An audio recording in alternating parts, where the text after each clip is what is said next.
क्या आपसी तकरार को बुलाकर सचिन पायलट के पिता राजेश पायलट की पुण्यतिथि में शामिल होंगे अशोक गहलोत?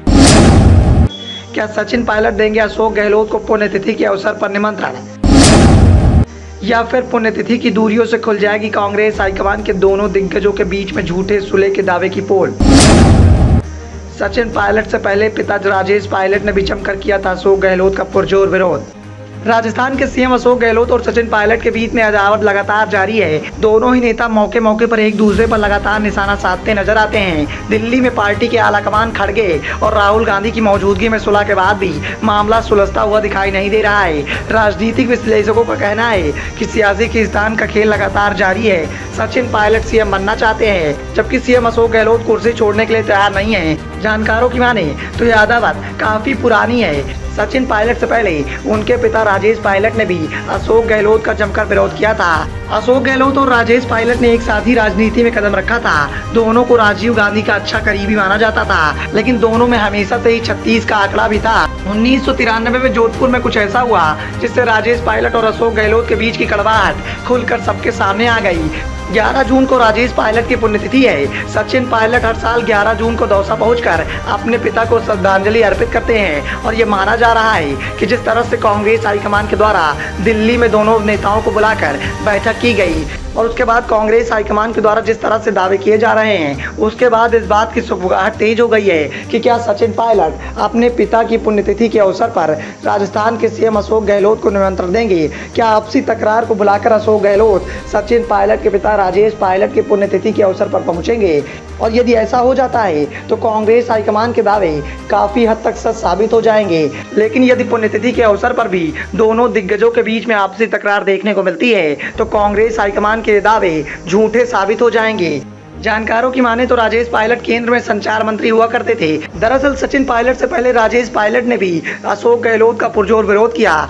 कई ऐसे मौके निकलकर सामने आए जब अशोक गहलोत और राजेश पायलट के बीच में तकरार देखने को मिली। इतिहास के पन्नों में एक ऐसा ही वाकया दर्ज है जब जोधपुर के मुख्य डाकघर के एक भवन का उद्घाटन करना था। उस समय अशोक गहलोत जोधपुर से सांसद हुआ करते थे और दोनों दिग्गजों ने एक ही पार्टी का दामन थाम रखा था, यानी दोनों ने कांग्रेस के झंडे के तले ही चुनाव जीता था। फिर भी गहलोत को कार्यक्रम में न्योता नहीं भेजा गया।